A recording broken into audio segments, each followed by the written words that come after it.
Come, come, let's go to school. Let's go to our very own school. Gongo, gongo, the bell is ringing. Gongo, gongo, the bell is calling. Singing that at the top of his voice and holding his slate under his arm, 7-year-old Thami marched proudly with the other children every morning into his classroom. Gongo, gongo, the school bell is ringing. And what a wonderful sound that was for me. Starting with the little farm school, I remember my school bells like beautiful voices calling to me all through my childhood, and I came running when they did. You should have seen me, man. In junior school, I was the first one at the gates every morning. I was waiting there when the caretaker came to unlock them. Oh yes, young Thami was a very eager scholar, and what made it even better, he was also one of the clever ones. A most particularly promising pupil is how one of my school reports described me. My first real scholastic achievement was a composition I wrote about myself in Standard 2. Not only did it get me top marks in the class, the teacher was so proud of me, she made me read it out to the whole school at assembly. His composition, The Story of My Life So Far, by Thami. The story of my life so far is not yet finished because I am only 10 years old and I am going to live a long, long time. I come from King Williamstown. My father is Amos Mbikwana, and he works very hard for the boss on the railway. I am also going to work very hard and get good marks in all my classes and make my teacher very happy. The story of my life so far has also got a very happy ending because when I am big, I'm going to be a doctor so that I can help my people. I will drive to the hospital every day in a big white ambulance full of nurses. I will make black people better free of charge. The white people must pay me for my medicine because they have got lots of money. That way, I will also get lots of money. My mother and my father will stop working and come and live with me in a big house. That is the story of my life up to where I am in Standard 2. I must bring my story up to date because there have been some changes and developments since little Thami wrote those hopeful words 8 years ago. To start with, I don't think I want to be a doctor anymore. That praiseworthy ambition has unfortunately died in me. It still upsets me very much when I think about the pain and suffering of my people, but I realize now that what causes most of it is not an illness that can be cured by the pills and bottles of medicine they hand out at the clinic. I don't need to go to university to learn what my people really need is a strong double dose of that traditional old Xhosa remedy called inkululeko, freedom. So right now, I'm not sure what I want to be anymore. It's hard, you see, for us bright young blacks to dream about wonderful careers as doctors or lawyers when we keep waking up in a world which doesn't allow the majority of our people any dreams at all. But to get back to my composition, I did try my best to keep that promise I made in it.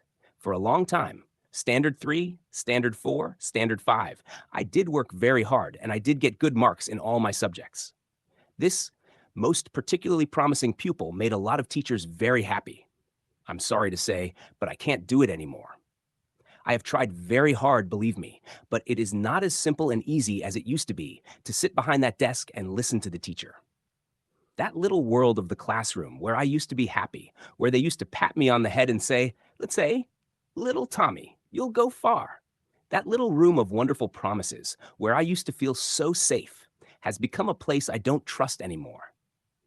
Now I sit at my desk like an animal that has smelt danger, heard something moving in the bushes, and knows it must be very, very careful.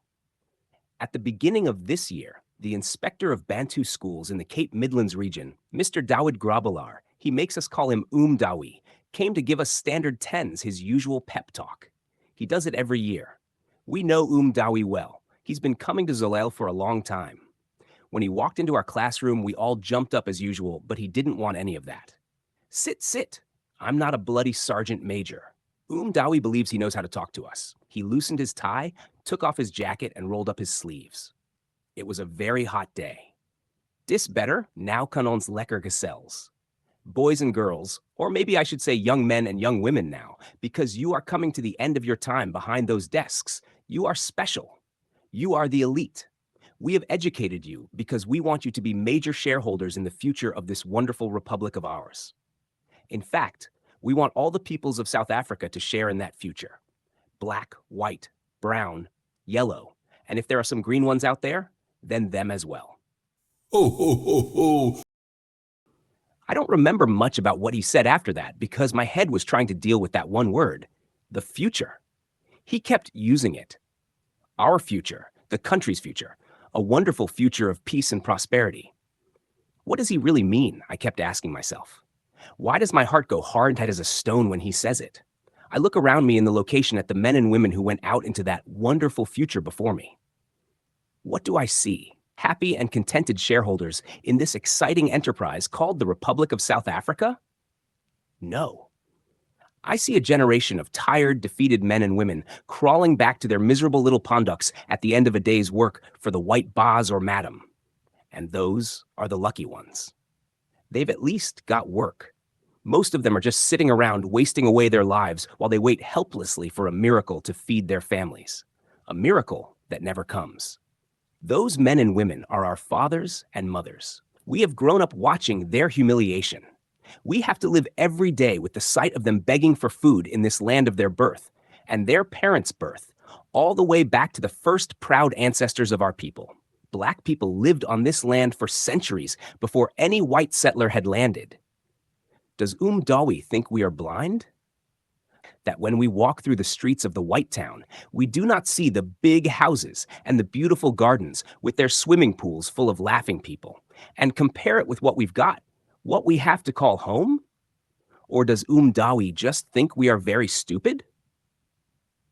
That in spite of the wonderful education he has given us, we can't use the simple arithmetic of add and subtract, multiply and divide to work out the rightful share of 25 million black people? Do you understand me, good people? Do you understand now why it is not as easy as it used to be to sit behind that desk and learn only what Dawi has decided I must know? My head is rebellious.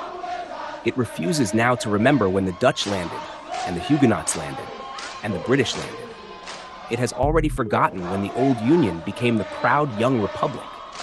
But it does know what happened in Kliptown in 1955, in Sharpeville on 21st March 1960, and in Soweto on the 16th of June 1976. Do you? Better find out, because those are dates your children will have to learn one day. We don't need Zolil classrooms anymore. We know now what they really are, traps which have been carefully set to catch our minds, our souls. No, good people, we have woken up at last. We have found another school, the streets, the little rooms, the funeral parlors of the location. Anywhere the people meet and whisper names we have been told to forget, the dates of events they try to tell us never happened, and the speeches they try to say were never made. Those are the lessons we are eager and proud to learn because they are lessons about our history, about our heroes. But the time for whispering them is past. Tomorrow, we start shouting. Thanks for watching, everyone. That was Thami's story from Act 1, Scene 6. Don't forget to like, share, and subscribe for more content.